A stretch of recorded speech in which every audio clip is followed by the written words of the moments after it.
Ing'orita Maa TV amu enang ena. Nilianza kuona dalili za baadhi ya mawaziri, tena wengine wa ngazi za juu kabisa, kuanza kunichukia. Na muda si mrefu baada ya hapo nikanyweshwa sumu Dodoma, ambayo alimanusura iondoe uhai wangu. Lakini kwa neema za Mwenyezi Mungu nikakiepuka kifo. Baada ya tukio la kunusurika katika kifo, nilimwendea Mzee Mkapa kumweleza dhamira yangu ya kutaka kujihuzuru.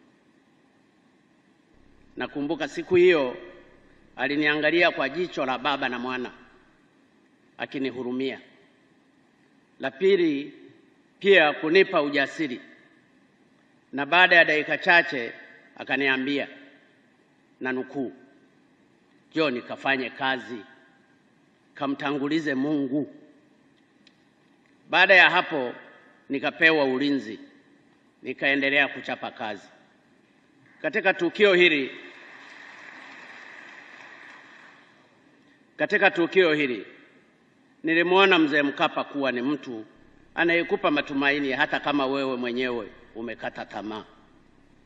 Mzee Mkapa, nakushukuru sana.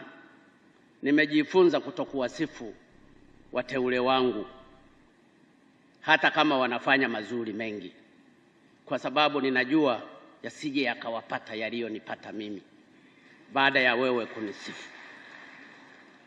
Lakini hata hivyo, saa nyingine ninashindwa, huwa ninawasifu, baadaye nakwenda kukumbuka hayo yaliyonipata. Kwa hiyo nimeona niliseme hili. Najua halijazungumzwa mahali popote, lakini kwa sababu leo ni siku yako Mkapa, nimeona na mimi niyaseme haya yaliyonipata, ambayo kwa furaha yako na upendo wako kwangu nilipata madhara fulani, pamoja na kwamba Mungu alinisimamia. Asante sana kwa kuniamini Mzee Mkapa. Ing'orita Maa TV amu enang ena.